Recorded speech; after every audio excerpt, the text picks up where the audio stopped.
Si tu as des enfants, si tu as eu des enfants, tu as sûrement eu des conflits avec tes enfants, surtout aujourd'hui dans la vie actuelle. Il y a beaucoup de conflits entre les parents et les enfants. Il y a des choses que les parents en fait préfèrent et considèrent comme règles alors que les enfants ne les acceptent pas et en fait pour eux ce n'est pas logique, il n'y a pas de sens. Dans cette vidéo, je veux vous donner des conseils à vous les parents pour pouvoir avoir une bonne éducation pour les enfants. En fait, il y a beaucoup de choses, parfois en tant que parents, nous pensons que ce sont les enfants qui doivent accepter, qui doivent changer, alors qu'il y a beaucoup d'éléments qui doivent changer ou améliorer dans la personnalité des parents. C'est le sujet de cette vidéo.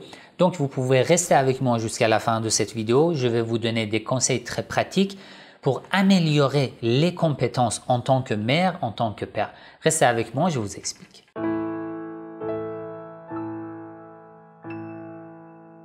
Bismillah ar-Rahman ar-Rahim. Avant de commencer, si ce genre de contenu vous intéresse, n'oubliez pas de cliquer sur j'aime, de partager la vidéo.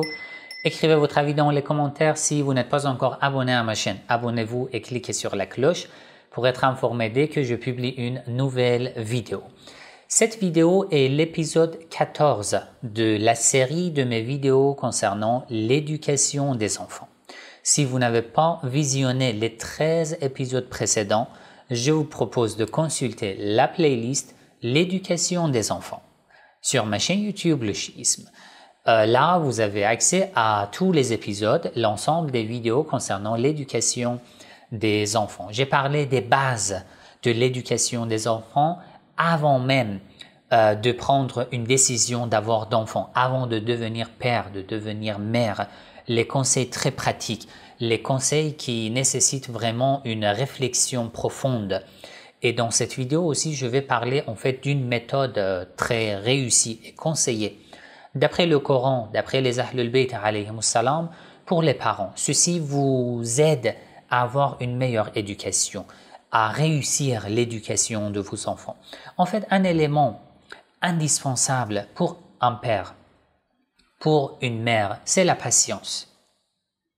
Déjà, la patience est indispensable pour tout musulman. Si tu n'as pas de patience, tu souffres du manque de patience, tu dois savoir que ta pratique religieuse ne peut pas être sain et sauf. Sans la patience, tu ne peux pas te considérer religieux pratiquant. Je vais lire les hadiths, vous allez voir. La patience est indispensable. Mais dans l'éducation des enfants, c'est autre chose.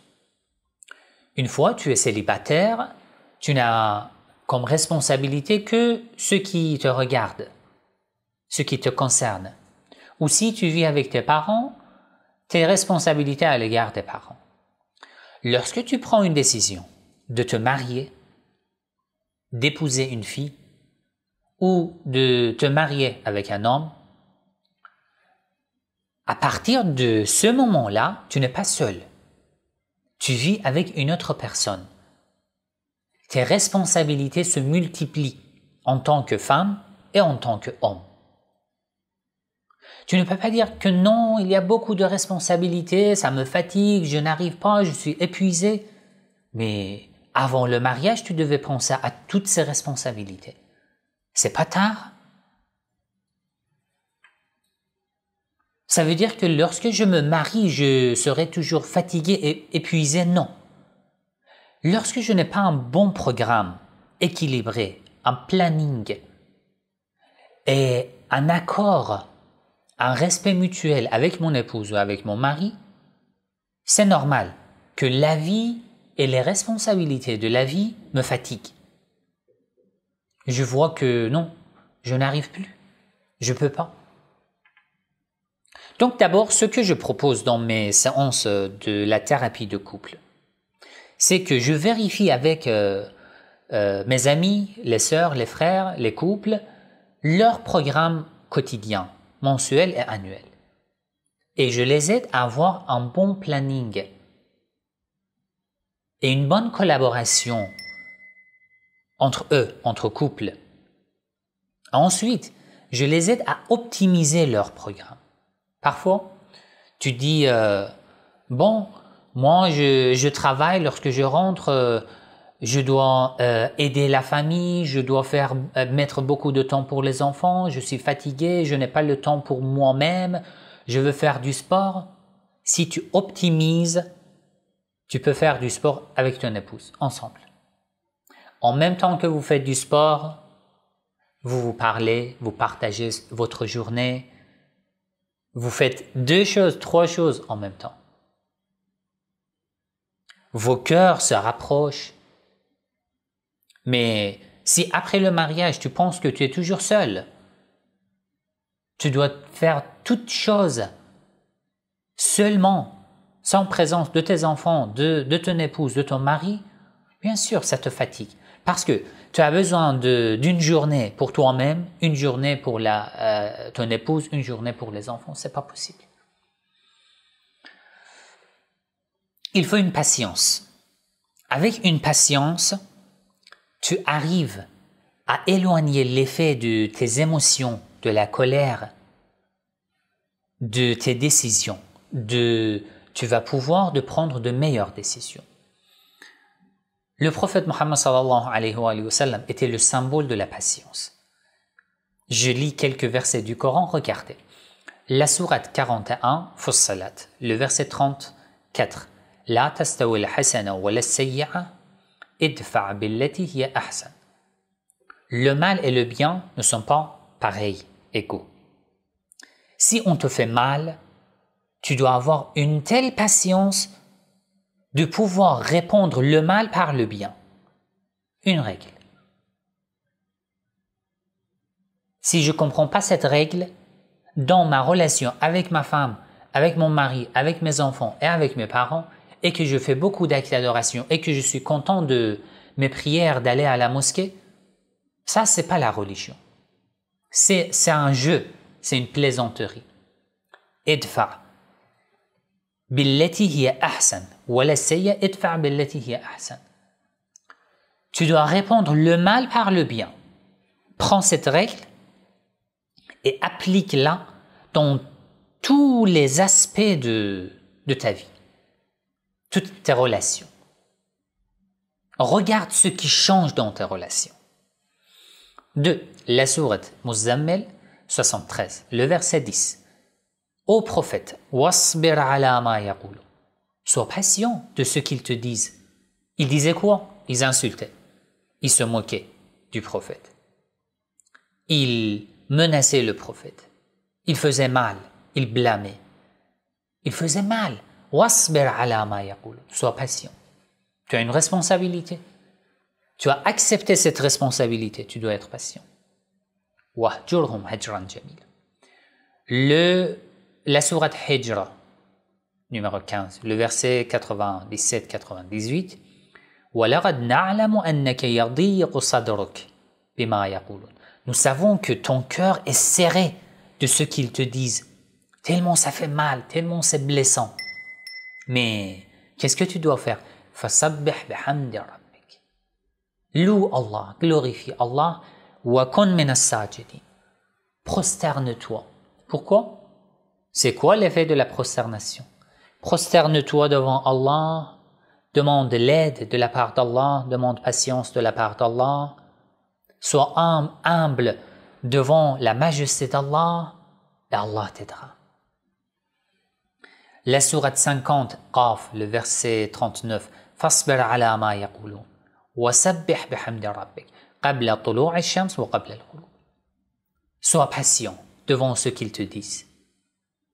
Avant le lever du soleil, avant le coucher du soleil, glorifie Allah. La sourate As-Sajda 32, le verset 24, وَجَعَلْنَا مِنْهُمْ أَئِمَّةً يَهْدُونَ بِأَمْرِنَا.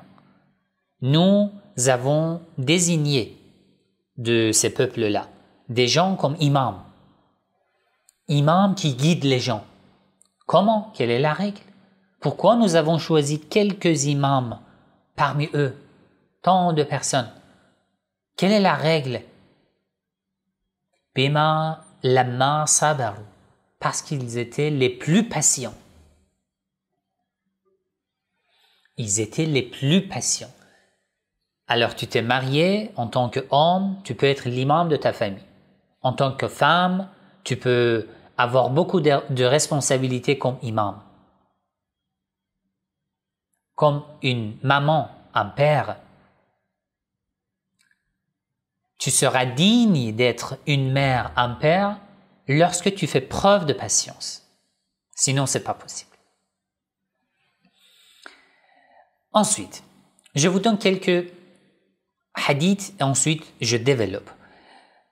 Dans l'épisode suivant aussi, je vais parler de la patience.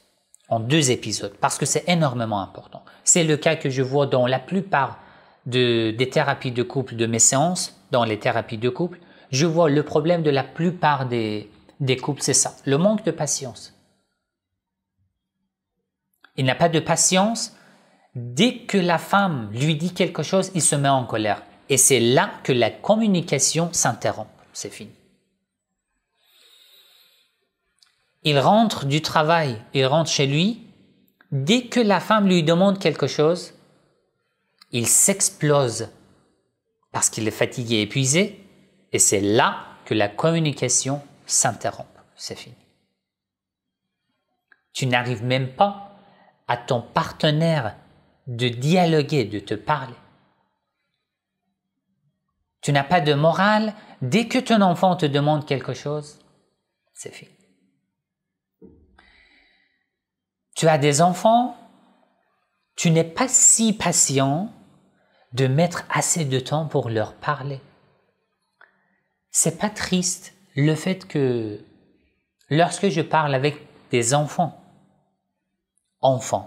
et des adolescents dans les thérapies, c'est un cas qui est vraiment répandu avec les familles musulmanes que je parle. Notre Père ne nous parle pas, ne met pas du temps pour nous. La seule communication entre nous et notre Père, c'est le fait que notre Père vient, il dit « il faut faire ça, il ne faut pas faire ça ». C'est tout. La raison de cette pratique, de cette mauvaise pratique de la part d'une personne qui devient père, une des raisons, c'est le manque de patience. Tu es devenu père. Nous ne sommes pas comme les autres animaux. Lorsque j'ai un enfant, une fois l'enfant a grandi 1 mois, 2 mois, je l'abandonne. C'est pas ça. C'est une éducation. Et l'éducation n'est pas le fait de dire il faut faire ça, il faut pas faire ça. Tu dois être tellement patient de mettre beaucoup de temps à entendre, à écouter ton enfant. Écoute ce qui se passe dans son cœur, dans sa vie, dans son monde. Si ton enfant connaît ton monde, si tu arrives à connaître le monde dans lequel ton enfant vit ou non, on n'a pas de patience. D'après un hadith, l'imam as-Sadiq alayhi salam a dit « As-sabru ra'sul iman ». L'importance de la patience, c'est le fait que la patience est considérée. Si on considère la foi, la croyance comme un corps, le corps d'un être humain, la patience est la tête de ce corps. Ça veut dire que si je ne suis pas patient, c'est comme si ma croyance et ma foi est un corps sans tête. Ça veut dire que ma foi, ma croyance est morte, c'est fini.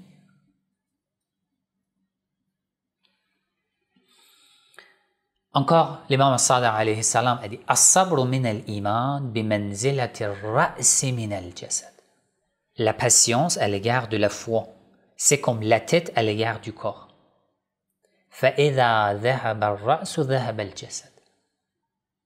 Si la tête est enlevée, le corps n'est plus en vie. Le corps est mort, c'est fini. كَذَلِكَ إِذَا ذَهَبَ الصَّبْرُ. L'imam continue. Ainsi, dès que la patience s'en va, part, ذهب الإيمان. Il n'y a plus de place pour la foi, pour la croyance dans ton cœur. C'est fini. C'est énorme, non? Déjà, ces hadiths concernant la patience s'appliquent dans tous les aspects de notre vie. Mais maintenant, je donne des exemples dans l'éducation des enfants. Alors, les parents, en tant que parents, nous avons une responsabilité. Il faut être patient dans tous les aspects. Parfois, nous, en tant que parents, nous faisons des choses pour transmettre notre amour à nos enfants. Mais nous voyons que cette pratique, cette méthode, offense, blesse nos enfants. 1 fois, 2 fois, 3 fois, 4 fois, 1 an, 2 ans, 3 ans. Mais il faut arrêter. Il faut être patient, il faut changer de méthode. Tu es devenu père ou mère. C'est pas si facile. Nous disons oui, le paradis est sous les pieds des mères. Les pères nécessitent une récompense énorme. Oui, mais comment? En faisant tellement de patience. Ce n'est pas possible que je blesse mes enfants tout au long de leur vie. Je blesse, je fais mal, je porte préjudice. Je n'établis pas une bonne communication.